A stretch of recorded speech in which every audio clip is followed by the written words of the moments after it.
আলহামদুলিল্লাহি রাব্বিল আলামিন ওয়াসসালাতু ওয়াসসালামু আলা সাইয়্যিদিল মুরসালিন আম্মা বা'দ ফাআউযু বিল্লাহি মিনাশ শাইতানির রাজীম বিসমিল্লাহির রহমানির রহিম আসসালাতু ওয়াসসালামু আলাইকা ইয়া রাসূলুল্লাহ ওয়া আলা আলিকা ওয়া আসহাবিকা ইয়া হাবিবাল্লাহ আসসালাতু ওয়াসসালামু আলাইকা ইয়া নবিয়াল্লাহ ওয়া আলা আলিকা ওয়া আসহাবিকা ইয়া নূরাল্লাহ। ইসলাম ভাইরা এবং মাদানী চ্যানেলের দর্শক শ্রোতা, আলহামদুলিল্লাহ প্রতি সপ্তাহে নিয়ে আজও আমরা আপনাদের মাঝে উপস্থিত হয়েছে অনুষ্ঠান রাসূলুল্লাহ সাল্লাল্লাহু আলাইহি ওয়াসাল্লামের জিজ্ঞাসা এবং সাহাবীদের জবাব অনুষ্ঠান নিয়ে, যে সকলকে জানাই শুভেচ্ছা ও মুবারকবাদ। প্রিয় দর্শক, আসুন আজ আমরা একটি দুরূদ পাকের ফজিলত শ্রবণ করে আমাদের মেইন টপিকে আমরা চলে যাব, কেননা আজকের বিষয়টি আমাদের সকলের জন্য ইম্পর্টেন্ট এবং অত্যন্ত জরুরি বিষয়। কী হবে বিষয়? আসুন প্রথমে আমরা দুরূদ পাকের একটি ফজিলত শ্রবণ করে নিই। নবী করিম সাল্লাল্লাহু তাআলা আলাইহি ওয়া সাল্লাম ইরশাদ করেন, কিয়ামতের ময়দানে অর্থাৎ হাশর ময়দানে 3 শ্রেণীর মানুষ আল্লাহ পাকের আরশের ছায়া পাবে, যে আরশের ছায়া ব্যতীত সেদিন কোনো ছায়া থাকবে না। বলা হচ্ছে, ইয়া রাসূলুল্লাহ, তারা কারা? নবী করিম সাল্লাল্লাহু আলাইহি ওয়াসাল্লাম ইরশাদ করলেন, নাম্বার 1, মান ফাররাজা আন মাকরুবি উম্মতি, যে ব্যক্তি আমার উম্মতের পেরেশান দূর করবে। নাম্বার 2, ওয়ামান আহইয়া সুন্নতি, যে আমার সুন্নতকে জীবিত করবে। নাম্বার 3, ওয়ামান আকসারাস সালাত আলাইয়া, আর যে ব্যক্তি আমার প্রতি অধিক হারে দুরূদ পাক পাঠ করবে, কিয়ামতের ময়দানে এই 3 শ্রেণীর লোককে আল্লাহ সুবহানাহু ওয়া তাআলা আরশের ছায়া দান করবেন। সুবহানাল্লাহ, সুবহানাল্লাহ। একটু যদি আমরা চিন্তা করি, একটু কল্পনা করি যে কেমন হতে পারে আরশের ময়দান, কেমন হতে পারে কিয়ামতের ময়দান, আমরা অবাক হয়ে যাব। এই অবাক হয়ে যাব, চিন্তা করতে আমরা পেরেশান হয়ে যাব, আরে এত কষ্টের দিন কেমন হতে পারে। আল্লাহ সুবহানাহু ওয়া তাআলা ওই কিয়ামতের ময়দানে আল্লাহ পাকের আরশের ছায়া আমাদেরকে দান করুক। সাল্লু আলাল হাবিব সাল্লাল্লাহু তাআলা আলা মুহাম্মদ সাল্লাল্লাহু তাআলা আলাইহি ওয়া আলিহি ওয়াসাল্লাম। প্রিয় দর্শক, আসুন প্রথমে আমরা নবী করিম সাল্লাল্লাহু তাআলা আলাইহি ওয়া সাল্লাম এর এমন একটি হাদিসে পাক, যেখানে আল্লাহর নবী রাসূল আরবি সাল্লাল্লাহু আলাইহি সাল্লাম সাহাবীদের প্রশ্ন করেছেন এবং সাহাবীরা উত্তর প্রদান করেছেন, তথা নবী করিম সাল্লাল্লাহু আলাইহি সাল্লাম জিজ্ঞাসা করেছেন, সাহাবীরা জবাব দিয়েছেন। এমন একটি হাদিসে পাক আমরা শ্রবণ করে নিই। সাল্লু আলাল হাবিব সাল্লাল্লাহু তাআলা আলা মুহাম্মদ সাল্লাল্লাহু তাআলা আলাইহি ওয়া সাল্লাম। হযরতে হুযায়ফা রাদিয়াল্লাহু তাআলা আনহু থেকে বর্ণিত, তিনি বলেন, একদা আমরা নবী করিম সাল্লাল্লাহু তাআলা আলাইহি ওয়া সাল্লাম এর সাথে ছিলাম। তখন নবী করিম সাল্লাল্লাহু আলাইহি সাল্লাম আমাদের জিজ্ঞাসা করলেন, কাম ইয়ালফিজুল ইসলাম, কতজন লোক ইসলাম ধর্ম গ্রহণ করেছে? তখন সাহাবায়ে কেরাম আলাইহিম রিদওয়ান আরজ করলেন, ইয়া রাসূলুল্লাহ, আপনি কি আমাদের সম্পর্কে কিছু আশঙ্কা করছেন? আমাদের সংখ্যা 600 থেকে 700 পর্যন্ত হয়েছে। তখন নবী করিম সাল্লাল্লাহু আলাইহি সাল্লাম ইরশাদ করলেন, তোমরা জানো না, হয়তো তোমরা কোনো পরীক্ষার সম্মুখীন হবে। আল্লাহু আকবার, আল্লাহু আকবার।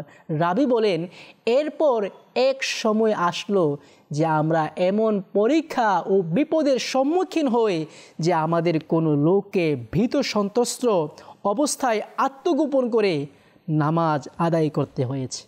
আল্লাহু আকবার, আল্লাহু আকবার। ইসলামী ভাইরা, এই হাদিসে পাকে আল্লাহর নবী রাসূল আরবি সাল্লাল্লাহু আলাইহি সাল্লাম যে অংশটি ইরশাদ করেছেন, ইন্নাকুম লা তাদরুনা লাআল্লাকুম আন তুবতালাউ, নবী করিম সাল্লাল্লাহু আলাইহি সাল্লাম ইরশাদ করেন, তোমরা জানো না, তোমাদেরকে মুসিবতে, তোমাদেরকে পরীক্ষায় ফেলা হবে। আল্লাহু আকবার, আল্লাহু আকবার। তখন সাহাবায়ে কেরামের মাঝে এমন মুসিবত আসলো যে সাহাবায়ে কেরাম আল্লাহু আকবার ভয়ে আতঙ্ক হয়ে গোপনে নামাজ আদায় করতেন। কিন্তু এক পর্যায়ে আল্লাহ পাক ইসলামকে বিজয় দান করেছেন, প্রকাশ্যে ইসলাম ঘোষিত হয়েছে, আলহামদুলিল্লাহ। আর সারা বিশ্বে মুসলমান মাথা উঁচু করে দাঁড়িয়ে আছে, সকল জায়গায় আল্লাহ পাকের ইবাদতে রত রয়েছেন। সুবহানাল্লাহ, সুবহানাল্লাহ। প্রিয় দর্শক, এই হাদিসে পাকে যে বিষয়টি নিয়ে আজ আমরা আলোচনা শ্রবণ করব সেটি হচ্ছে আল্লাহর নবী রাসূলুল্লাহ আরবি সাল্লাল্লাহু আলাইহি সাল্লাম ইরশাদ করেছেন, ইন্নাকুম লা তাদরুনা লাআল্লাকুম আন তুবতালাউ, যে তোমরা জানো না তোমাদেরকে মুসিবতে ফেলা হবে, তোমাদেরকে পরীক্ষা করা হবে। আর যখন পরীক্ষা আসে, বিপদ আসে, তখন আমাদেরকে সর্বপ্রথম সবর করতে হয়, ধৈর্য ধারণ করতে হয়। জি হ্যাঁ, আজ আমরা শুনব ধৈর্য ধারণ করার ফজিলত। এই ধৈর্য ধারণ করার মাধ্যমে, সবর করার মাধ্যমে আল্লাহ পাক আমাদের জন্য কি কি প্রতিদান রেখেছেন। আসুন আজ আমরা এ নিয়ে আপনাদের মাঝে কিছু ব্যক্ত করার চেষ্টা করি। আল্লাহ সুবহানাহু ওয়া তাআলা ইরশাদ করেন, তোমরা ধৈর্য এবং নামাজের মাধ্যমে আল্লাহ পাকের কাছে আশ্রয় প্রার্থনা করো, আল্লাহ পাকের সাহায্য প্রার্থনা করো নামাজ এবং ধৈর্যের মাধ্যমে। প্রিয় দর্শক, আল্লাহ সুবহানাহু ওয়া তাআলা এই মুসিবতের ব্যাপারে, ধৈর্য ধারণ করার ব্যাপারে, মুসিবত আসলে যে ধৈর্য ধারণ করতে হবে সে ব্যাপারে আল্লাহ সুবহানাহু ওয়া তাআলা একাধিক আয়াতে কারিমার মধ্যে ইরশাদ করেছেন, তোমরা ধৈর্য ধারণ করো, তোমরা সবর করো। মুসিবত তো আসবে, এটাই স্বাভাবিক। আর মুসিবতের মাধ্যমে আল্লাহ পাক আমার আপনার সম্মানকে বৃদ্ধি করে দেন। আল্লাহ সুবহানাহু ওয়া তাআলা কুরআনে পাকের মধ্যে ইরশাদ করেন, আল্লাযীনা ইযা আসাবাতুহুম মুসিবাতুন ক্বালু ইন্না লিল্লাহি ওয়া ইন্না ইলাইহি রাজিউন উলাইকা আলাইহিম সালাওয়াতুম মির রাব্বিহিম ওয়া রাহমা ওয়া উলাইকা হুমুল মুহতাদুন। আল্লাহ সুবহানাহু ওয়া তাআলা ইরশাদ করেন, আল্লাযীনা ইযা আসাবাতহুম মুসিবাতুন ক্বালু ইন্না লিল্লাহি ওয়া ইন্না ইলাইহি রাজিউন। যাদের কাছে মুসিবত আসে, পেরেশান আসে, তখন তারা বলে ইন্না লিল্লাহি ওয়া ইন্না ইলাইহি রাজিউন, আমরা তো তার কাছ থেকে এসেছি আর তার দিকে আমাদেরকে প্রত্যাবর্তন করতে হবে। আয়াতের শেষাংশে আল্লাহ সুবহানাহু ওয়া তাআলা ইরশাদ করছেন, উলাইকা হুমুল মুহতাদুন, আর তারাই হচ্ছে হেদায়েতপ্রাপ্ত, তারাই হচ্ছে কামিয়াব।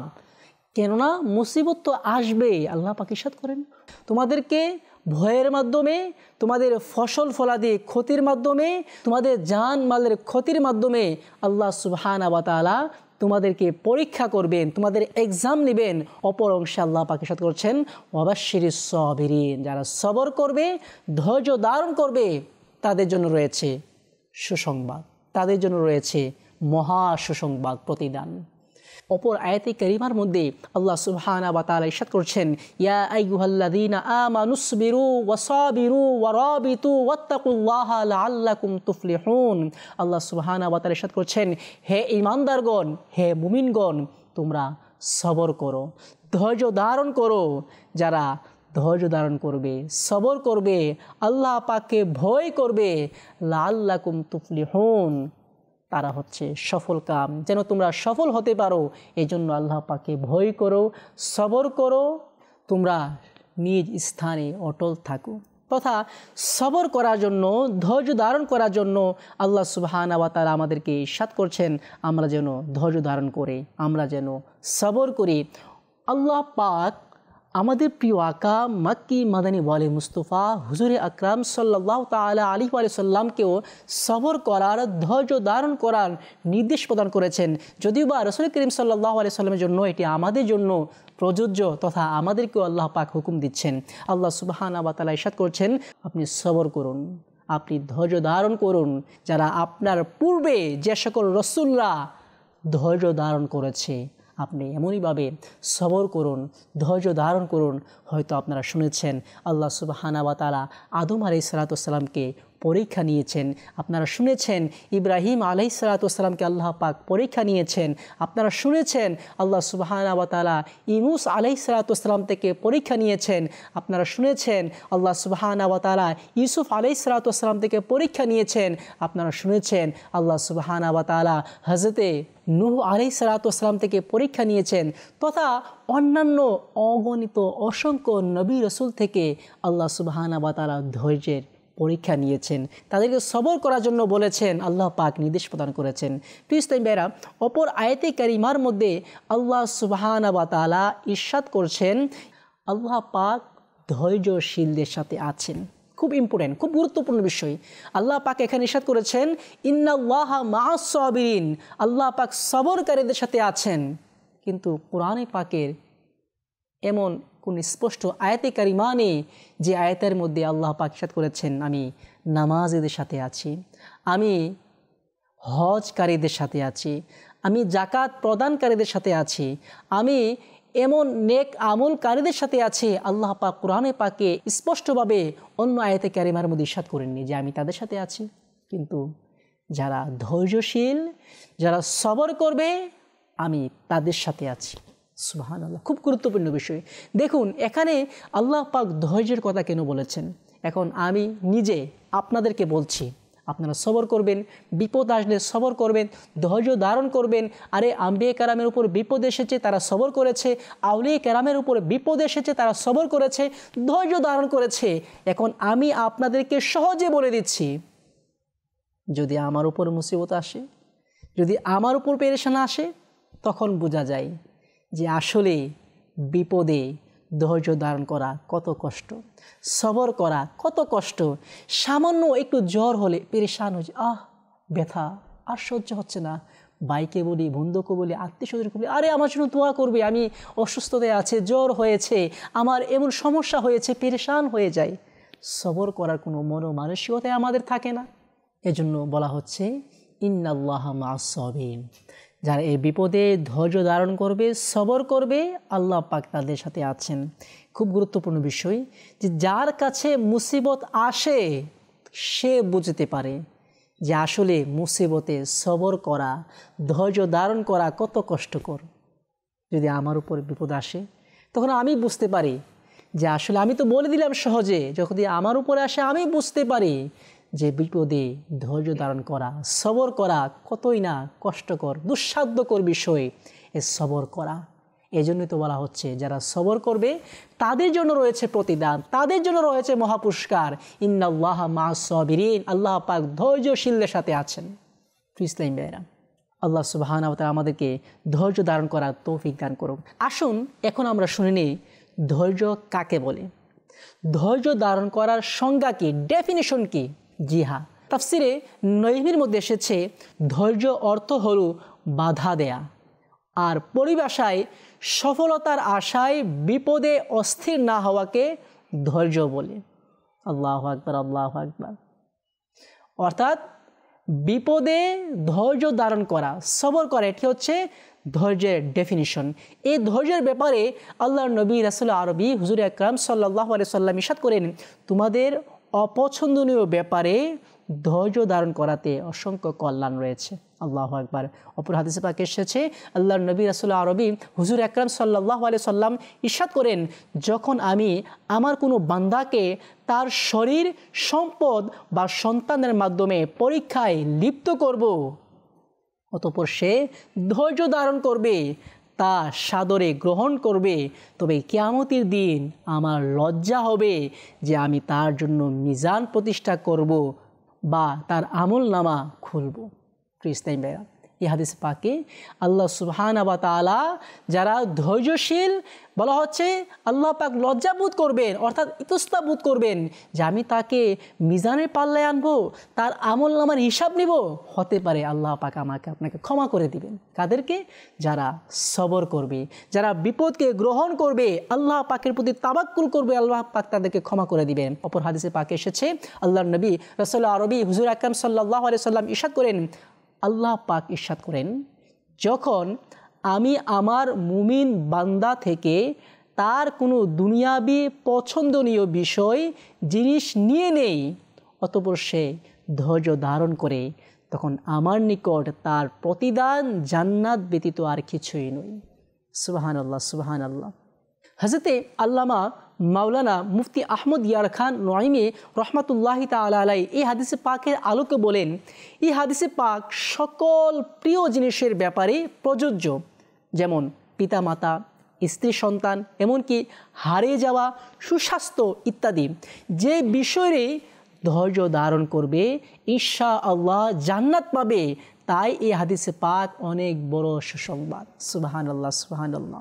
প্রিয় ইসলামী ভাইরা, খুব মনোযোগ। যদি আমি আমার সন্তানকে ভালোবাসি, সে আমার কাছে প্রিয়। যদি আমি আমার মা বাবাকে ভালোবাসি, সে আমার কাছে প্রিয়। এখন এই প্রিয় বিষয়, প্রিয় জিনিস আল্লাহ পাক আমার কাছ থেকে নিয়ে নিয়েছেন। সম্পদ হোক, পিতামাতা হোক, সন্তান হোক, নিজের সুস্বাস্থ্য হোক, নিজের সুন্দর চেহারা হোক, যাই কিছু হোক না কেন যেটা আপনার পছন্দ, অর্থাৎ আল্লাহ পাক আপনার পছন্দনীয় বিষয়কে নিয়ে নিয়েছেন এবং আপনি এতে ধৈর্য ধারণ করেছেন, সবর করেছেন। এর বিনিময় আল্লাহ পাক আপনাকে জান্নাত দান করবেন। সুবহানাল্লাহ, সুবহানাল্লাহ। এই হাদিসে পাক আমাদের জন্য আল্লাহু আকবার খুবই এক মহা সুসংবাদ রয়েছে। আমাদের আত্মীয় স্বজন অনেক ইন্তেকাল করে, কারো মা ইন্তেকাল করে, কারো বাবা ইন্তেকাল করে, অনেকে অনেক ইন্তেকাল করে, বা কারো বাড়ি চলে যায়, বা কারো শারীরিক গঠন চলে যায় তথা স্বাস্থ্য চলে যায়, বা তার কোনো সম্পদ চলে যায়। অর্থাৎ যে বিষয়টি আপনার কাছে প্রিয় সেটি আপনার হাতছাড়া হয়ে গিয়েছে, অর্থাৎ আল্লাহ পাক নিয়ে নিয়েছেন আল্লাহ পাকের রেজামন্দিতে, আর আপনি এতে সন্তুষ্ট আছেন এবং ধৈর্য ধারণ করছেন। আল্লাহ চাইতো এর প্রতিদান স্বরূপ আল্লাহ পাক আপনাকে জান্নাত দান করবেন। সুবহানাল্লাহ, সুবহানাল্লাহ। আল্লাহ পাক আমাদেরকে বুঝার, আমল করার তৌফিক দান করুন। সাল্লু আলাল হাবিব সাল্লাল্লাহু তাআলা আলা মুহাম্মদ সাল্লাল্লাহু তাআলা আলাইহি ওয়া সাল্লাম। প্লিজ মেয়েরা, ধৈর্য সৃষ্টি করার পদ্ধতির ব্যাপারে হুজ্জাতুল ইসলাম সাইয়্যিদুনা ইমাম মুহাম্মদ গাজ্জালী রাহমাতুল্লাহি তাআলা আলাইহি বলেন, প্রাথমিক বিপদে গুরুত্বে ধৈর্য ও সহিংসতা একটি কঠিন কাজ এবং প্রথম আঘাতের সময় নফসকে আয়ত্ত রাখা খুবই কঠিন। এরূপ সময়ে নিজের নফসকে এভাবে বলুন, হে নফস, এ বিপদ তো মাথায় এসে পড়েছে, একে দূর করার কোনো অবস্থা ও উপায় নেই এবং আল্লাহ পাক এর চেয়েও বড় বিপদ থেকে তোমাকে মুক্তি দিয়েছেন। কেননা বিপদ আপদ অনেক ধরনের হয়ে থাকে, এই বিপদ এবং কষ্টকেও আল্লাহ পাক দূর করে দিবেন। আল্লাহু আকবার, আল্লাহু আকবার। তবে হে নফস, কিছুটা সময় ধৈর্যকে শক্তভাবে আঁকড়ে ধরো, তোমাকে এর প্রতিদান স্বরূপ স্থায়ী আনন্দ এবং অনেক বড় সওয়াব দান করা হবে। আর বাস্তবতা হলো যে ধৈর্য ও সহিংসতা অবলম্বনে কোনো বিপদ থাকে না। আল্লাহু আকবার। বাস তুমি তোমার মুখে ইন্না লিল্লাহি ওয়া ইন্না ইলাইহি রাজিউন পাঠ করো এবং অন্তরকে এই বিষয়ে স্মরণে লাগিয়ে দাও, যার বদলে তুমি আল্লাহ পাকের প্রতিদান আল্লাহু আকবার অর্জিত হবে এবং দৃঢ় প্রতিজ্ঞা সম্পন্ন আম্বিয়া কেরাম আলাইহিস সালাতু ওয়াস সালাম এবং আউলিয়া কেরাম রহিমাহুমুল্লাহ সালাম বড় বড় বিপদে ধৈর্য ধারণ করাকে স্মরণ রাখো। ইমাম গাজ্জালী কিছুটা সামনে গিয়ে আরও বলেন, যখন তুমি দেখবে যে আল্লাহ পাক তোমার কাছ থেকে দুনিয়াকে প্রত্যহিত করেছেন এবং তোমার উপর বিপদ আপদ বৃদ্ধি পাচ্ছে, তখন নিশ্চিত হয়ে যাও যে তুমি আল্লাহ পাকের নিকট সম্মানিত, উচ্চ মর্যাদা সম্পন্ন, আর তিনি তোমাকে তার বন্ধুদের অনুযায়ী চালাচ্ছেন। নিশ্চয়ই তুমি তার দয়ার দৃষ্টিতে রয়েছ। সুবহানাল্লাহ, সুবহানাল্লাহ। মিনহাজুল আবিদিনের মধ্যে এসেছে ধৈর্য ধারণ করার যে পদ্ধতি অবলম্বন করলে আমরা আল্লাহ পাকের কাছে নৈকট্যশীল হতে পারবো, আমাদের মাঝে ধৈর্য আসবে, এটি ইমাম গাজ্জালী রহমতুল্লাহি তাআলা আমাদেরকে বর্ণনা করছেন। আসলে যখন আমার উপর মুসিবত আসে, একটি বিষয় স্মরণ রাখবেন, মুসিবত সবার উপরে আসে, কারো উপরে আসে না। কারো কম, কারো বেশি, কারো আর্থিক, কারো মানসিক, কারো শারীরিক, কারো পারিবারিক, কারো সামাজিক মুসিবত আসবে। তো মুসিবত আসবে, মুসিবত যাবে, এটি প্রাকৃতিক, এটি নিয়ম, এটি প্রাকৃতিক বিষয়। মুসিবত আসবে, মুসিবত চলে যাবে। এখন আমার করণীয় হচ্ছে, যদি ইন্নাল্লাহা মা'আস সাবিরিনের অন্তর্ভুক্ত আমরা হতে চাই, আমার আপনার করণীয় হচ্ছে বিপদ আসবে, সমস্যা নেই, বাস সবর করব, আল্লাহ পাকের প্রতি তাওয়াক্কুল করব, আল্লাহ পাকের প্রতি ভরসা রাখবো। ইনশাআল্লাহ আল্লাহ পাক এই বিপদ থেকে আমাকে উদ্ধার করবেন। দেখবেন বিপদও চলে যাবে, আপনি আপনার প্রতিদানও পেয়ে যাবেন। হ্যাঁ, এটি বাস্তব। যদি আপনি বিপদ আপনার উপরে এসেছে কিন্তু আপনি হাই হাই করছেন, আফসোস করছেন, মাইক দিয়ে এলান করছেন, ফেসবুকে স্ট্যাটাস দিচ্ছেন, সকলকে জানিয়ে দিচ্ছেন, হতাশ হয়ে যাচ্ছেন, পেরেশান হয়ে যাচ্ছেন, উদ্বিগ্ন হয়ে যাচ্ছেন, কিন্তু আপনি মুসিবত দূর করতে পারেননি। মুসিবত যখন যাবার তখনই যাবে, কিন্তু মাঝখান থেকে আপনি নিজেকে পেরেশান করার ফলে, নিজে হতাশ হওয়ার ফলে এই যে ইন্নাল্লাহা মা'আস সাবিরিন মহা যে প্রতিদান ছিল, এই প্রতিদান আপনি হাতছাড়া করেছেন। এই প্রতিদান আপনার থেকে সরে গিয়েছে, দূর হয়ে গিয়েছে আপনি ধৈর্য ধারণ না করার কারণে। যদি আপনি বিপদে ধৈর্য ধারণ করেন, সবর করেন, বিপদ আসবে, চলে যাবে, আর আপনি ইন্নাল্লাহা মা'আস সাবিরিনের অন্তর্ভুক্ত হয়ে যাবেন। আল্লাহ সুবহানাল্লাহ তাআলা, সুবহানাল্লাহ, সুবহানাল্লাহ। প্রিয় আসলে মহা পুরস্কার ইন্নাল্লাহা মা'আস সাবিরিন, যারা ধৈর্যশীল আল্লাহ পাক তাদের সাথে থাকবেন।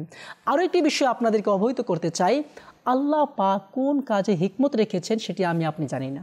আল্লাহ সুবহানাহু ওয়া তাআলা ইরশাদ করেন, তোমরা কিছু বিষয়ে পছন্দ করো কিন্তু এটা তোমাদের জন্য অকল্যাণ করা হয়, আর কিছু বিষয় তোমরা অকল্যাণ মনে করো কিন্তু এটা তোমাদের জন্য কল্যাণকর হয়। আল্লাহু ইয়ালামু ওয়া আনতুম লা তা'লামুন, আল্লাহ পাক অধিক ভালো জানেন আর তোমরা জানো না। এটাই বাস্তবতা। আল্লাহ পাক কোন কাজে কোন হিকমত রেখেছে সেটা আপনি জানি না, আর জানি না বিদায় আমি পেরেশান হয়ে যাই। হতে পারে যে মুসিবত আমার কাছে এসেছে, এই মুসিবতের কারণে আমি আল্লাহ পাকের কাছে দামি হয়ে যাব, আল্লাহ পাকের নৈকট্যশীল বান্দা হয়ে যাব। হতে পারে যদি আমি সবর করি, ধৈর্য ধারণ করি। আল্লাহু আকবার। শুনুন শুনুন, হাদিসে পাকের মধ্যে এসেছে, আল্লাহর নবী রাসূল আরবি সাল্লাল্লাহু আলাইহি সাল্লামের বারগাহে, দরবারে একজন ব্যক্তি আসলেন আর এসে ইরশাদ করলেন, ইয়া রাসূলুল্লাহ, সবচেয়ে মুসিবত কার উপরে আসে? খুব গুরুত্বপূর্ণ হাদিস। রাসূল করিম সাল্লাল্লাহু আলাইহি সাল্লামের দরবারে এসে বললেন, ইয়া রাসূলুল্লাহ, সবচেয়ে বেশি মুসিবত পেরেশান কার উপরে আসে? শুনুন শুনুন, নবী করিম সাল্লাল্লাহু আলাইহি সাল্লাম ইরশাদ করলেন, সবচেয়ে বড় মুসিবত আসে নবীদের উপরে। আল্লাহু আকবার, আল্লাহু আকবার। যারা সবচেয়ে বড় মুসিবত আসে যাদের উপরে, তারা হচ্ছে নবীগণ, আম্বিয়ে কেরাম। আম্বিয়ে কেরামের চেয়ে উত্তম ব্যক্তি আর কে আছে? আল্লাহ পাকের সৃষ্টি জগতের মধ্যে সর্বশ্রেষ্ঠ সৃষ্টি হচ্ছে আম্বিয়ে কেরাম, তারপর হচ্ছে এক এক শ্রেণী। কিন্তু এই যাকে আল্লাহ সুবহানাহু ওয়া তাআলা অধিক ভালোবাসেন, যাদেরকে আল্লাহ পাক মনোনীত করেছেন, নির্বাচন করেছেন, তাদেরকে আল্লাহ পাক বেশি মুসিবত দান করেন। এরপর বলা হচ্ছে, এরপর যারা হচ্ছে সম্মানিত, এরপর যারা এরা সম্মানিত, তাদেরকে আল্লাহ পাক ক্রমান্বয়ে তাদের অবস্থা অনুযায়ী মুসিবত দান করেন। যদি আমার উপর মুসিবত বেশি আসে তাহলে বুঝতে হবে আল্লাহ পাক আমার প্রতি সন্তুষ্ট আছেন, যা ইমাম গাজ্জালি রহমাতুল্লাহি তাআলা আলাইহির পদ্ধতির মাধ্যমে আমরা শ্রবণ করতে পেরেছি। যদি আমার উপর মুসিবত বেশি আসে, দুনিয়া আমার থেকে প্রতিহত করা হয়, বুঝতে হবে আল্লাহ পাক আমার প্রতি রাজি আছেন, আল্লাহ পাক আমার প্রতি খুশি আছেন, আর রাজি খুশি আছেন বিদায় আল্লাহ পাক আমাকে মুসিবত দিচ্ছেন। হ্যাঁ, মুসিবত অনেক বড় একটি নিয়ামত। কিতাবের মধ্যে আসছে, যে ঘরে একাধারে 40 দিন পর্যন্ত কোনো বিপদ মুসিবত আসে না, তাহলে এটি যেন এই বিষয়ের ইঙ্গিত বহন করে হয়তো আল্লাহ পাক এই ঘর থেকে রহমত উঠিয়ে নিয়েছেন। তার মানে বিপদ আসা রহমত, বিপদ আসা কল্যাণকর, যদি আমি সবর করতে পারি, ধৈর্য ধারণ করতে পারি। আল্লাহ সুবহানাহু ওয়া তাআলা আমাদেরকে বিপদের সর্বাবস্থায় ধৈর্য ধারণ করার তৌফিক দান করুন। প্রিয় দর্শক, আজ এ পর্যন্ত। ইনশাআল্লাহ আগামী পর্বে নতুন কোন বিষয় নিয়ে আপনাদের মাঝে উপস্থিত হব। সে পর্যন্ত সকলে ভালো থাকুন, সুস্থ থাকুন, মাদানী চ্যানেল দেখতে থাকুন। সাল্লু আলাল হাবিব সাল্লাল্লাহু তাআলা আলা মুহাম্মদ সাল্লাল্লাহু তাআলা আলাইহি ওয়া সাল্লাম।